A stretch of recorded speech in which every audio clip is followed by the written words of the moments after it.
Tun Tan Cheng Lock was the first president and founder of the Malaysian Chinese Association. He was a well-read intellectual, successful businessman, and a visionary leader. Not only was he a patriot who dedicated himself to his community, but he also laid the groundwork for the citizenship of Malayan Chinese and is broadly recognized by all ethnicities as one of our nation's founding fathers.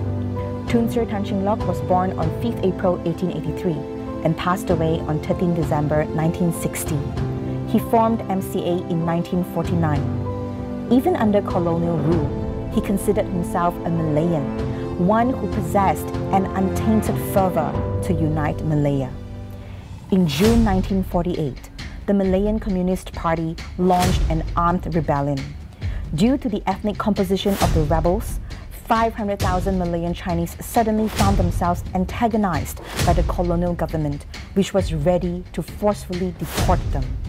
At the same time, the communist forces, starved of resources, began to prey on the Chinese. Caught in the crossfire of the colonists and the communists, the local Chinese found themselves in a miserable predicament. The founding of a party set against a backdrop of bloodshed, there was but one objective: to deliver our countrymen from tribulation. Tan Cheng Lock led MCA into a negotiation with the British, successfully brokering a deal that staved off the terrible fate awaiting the Chinese. Tan Cheng Lock and MCA spared no expense in helping the Chinese populace resettle into new villages. Brick by brick homesteads were built, medical and education amenities provided, and self-defense forces formed. They stood guard over new villages with guns in their hands. The Chinese were no longer easy prey for the communists. The founding of MCA was to protect the lives of the local Chinese, to preserve their way of life, to safeguard their rights, and to nurture the seeds of diversity in this young, multi-chromatic country. Tun Tan Cheng Lock was a true Malaysian patriot who cared deeply about his people. Studying his biography, scholars surmised that his political thoughts of harmony as threefold: independence through methods of peace, national unity through methods of discourse, and preservation of Chinese rights through methods of mutualism. It was an era of turbulence. He vowed the Malaysian Chinese Association must work for all and be broad-minded. Its motto is not for Chinese only, but for all Malayans. And he declared, MCA aims at intercommunal unity and fraternity, national liberty and racial equality, which are the foundations of true democracy.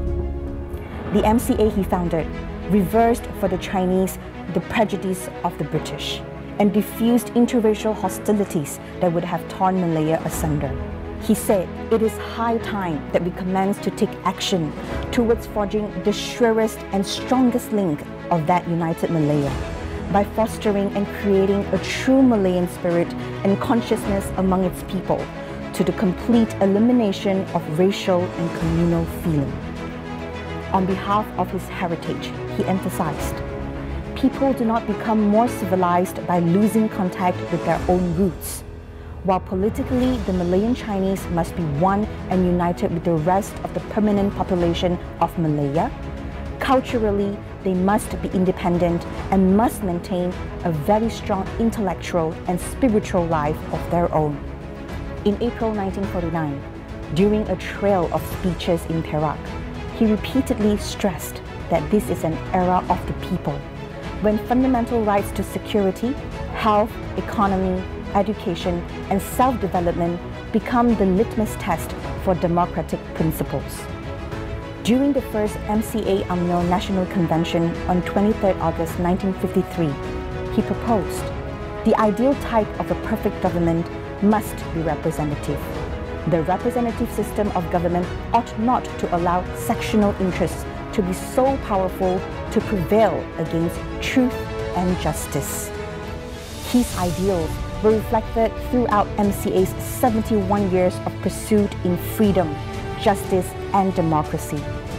These were the lifelong goals of Tan Cheng Lock, and they are as pertinent as they were then.